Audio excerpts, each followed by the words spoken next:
Bonsoir à tous et bienvenue à nouveau sur ma chaîne YouTube. Bien évidemment, si vous venez d'arriver sur ma chaîne, n'hésitez pas à vous abonner, à laisser un commentaire si vous êtes intéressé par le concept du graphisme et de la psychologie créative. Je m'appelle Jean-Baptiste Inclans, je suis graphiste et illustrateur freelance depuis 3 ans déjà et je suis là pour partager mes expériences afin de booster votre créativité, de faire de vous le meilleur graphiste que vous puissiez être. Bon, peut-être que vous êtes déjà le meilleur, hein, qui sait.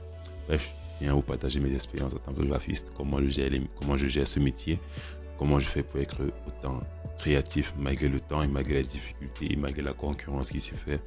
Si vous êtes intéressé par mes contenus, n'hésitez pas à vous abonner, à laisser un commentaire. Bien évidemment, je prépare un générique pour vous. Ouais, c'est nouveau. Allez, applaudissez. Générique.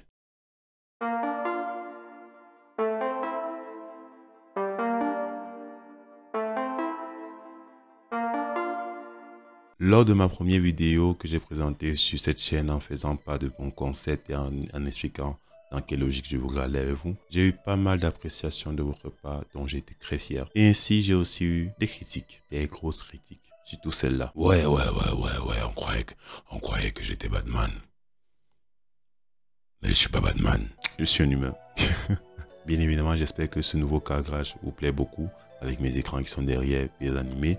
Pour ça, je vais vous expliquer lorsque je vais présenter mon setup dans les prochaines vidéos. Ainsi, le thème aujourd'hui qu'on va aborder va concerner ma journée en tant que graphiste. Comment j'organise mes journées depuis que je suis dans le métier de graphiste, illustrateur. Alors, sachez que mes journées, elles ne sont pas ultra organisées comme quand tu travailles en agence. Certes, quand tu es en freelance, tes journées, ça dépend de toi, ça dépend de ton humeur, ça dépend de comment tu te sens.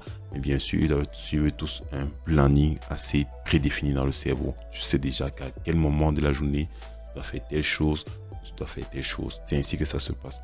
Déjà, moi, quand je me lève le matin, j'ai une séance de méditation ou d'étirement. On va dire une séance où j'ai besoin de rester couché, courbé ou assis. Ce moment où il y a ce silence absolu qui permet à mon esprit de se restaurer dans mon corps. Ouais, c'est un peu comme du yoga, mais c'est pas du yoga.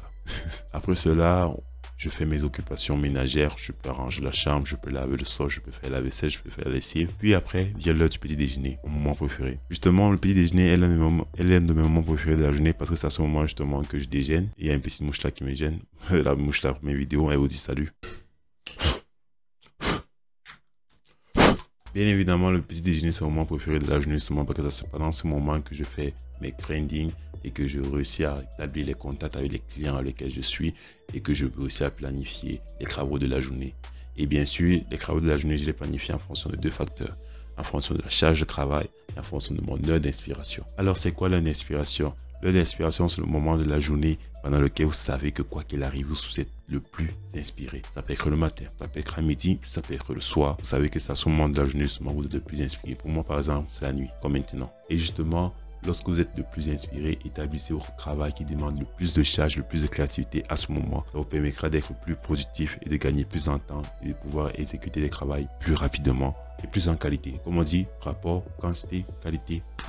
Parfait. Justement, après le petit déjeuner, après avoir planifié mes travaux de la journée, je peux commencer le travail. Je commence le travail habituellement entre 12 heures, je le finis habituellement entre 22 h et minuit. Ça dépend de la charge de travail, je peux finir avant, je peux commencer après. Et au cas où je ne travaille pas, j'ai des rendez-vous avec les clients, j'y vais et je retourne forcément en fin d'après-midi. Pendant que je travaille, sachez une chose qui est très importante, ce sont des moments de pause. Un fauteuil comme le nôtre, que vous ayez le fauteuil le plus génial au monde, mais que vous ayez le fauteuil le plus économique que ce soit, vous avez forcément toujours besoin d'un moment de pause, un moment où de lieu de fauteuil, faire quelques marches. Moi particulièrement, je fais du vélo de temps à autre pour pouvoir dilater mon corps comme de l'eau.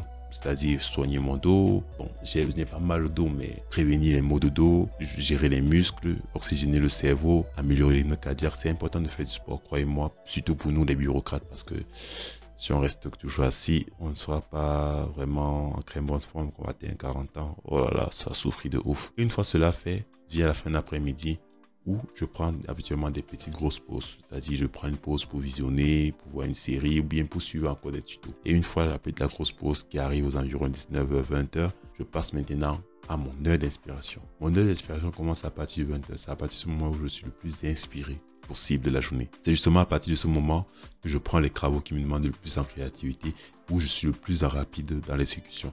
Si j'ai plein de petits travaux justement à faire, c'est justement à ce moment où je cumule tous les travaux et je les fais d'un coup de balai. Et si justement j'ai un gros projet, c'est à partir de ce moment que je commence le projet pour le finir le lendemain. Une fois 22h, 23h arrivé, mon moment d'inspiration diminue. Comme la testostérone, c'est-à-dire diminue. Justement, à ce moment que je décide de faire un arrêt, de pouvoir passer à autre chose pour pouvoir faire en sorte que mon cerveau dorme en bonnes conditions. Pour éviter le burn-out, bien sûr. Le burn-out, c'est quelque chose qu'on va aborder dans les prochaines vidéos. Si vous vous abonnez ou laissez un commentaire. Oui, je vais vous harceler avec ça. Bien sûr, aux environs de 22h, 23h, c'est ce moment que je décide de passer à autre chose. Soit je visionne, soit je joue. Et au cas où c'est les week-ends, bien que je confonds les week-ends et les semaines, soit je suis chez ma petite amie, soit je suis chez mes amis, soit je passe une fête, quoi. Un truc genre pour faire autre chose que de travailler. Et c'est ainsi que la nuit arrive, que je décide de me coucher. Et bien sûr, en ayant en tête les seekers. Les seekers, c'est quoi? Bon, tout le monde le sait, ce sont des petits papiers que vous voyez là, qui permettent de planifier les objectifs qu'on a pu accomplir au cours de la journée et des objectifs qu'on va accomplir le lendemain suivant. Ça vous permet justement de planifier vos travaux et de savoir justement où vous en êtes avec vos clients et de ne pas oublier certains, parce que le cerveau, ça oublie lorsqu'on dort. Ainsi, voici comment j'établis mes journées de graphiste depuis déjà 3 ans. Et jusqu'aujourd'hui, je n'ai jamais eu de séance de burn-out. Bon, c'est vrai que ça arrive des fois la burn-out avec ma grosse flemme. On est tous des flemmards.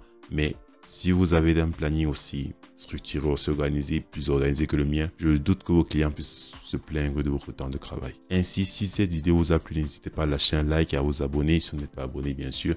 À me laisser un commentaire comment vous organisez votre planning en fonction de vos priorités et de vos jugeances. C'était tout pour cette vidéo et j'espère que vous avez aimé le concept. À la prochaine et bonne semaine.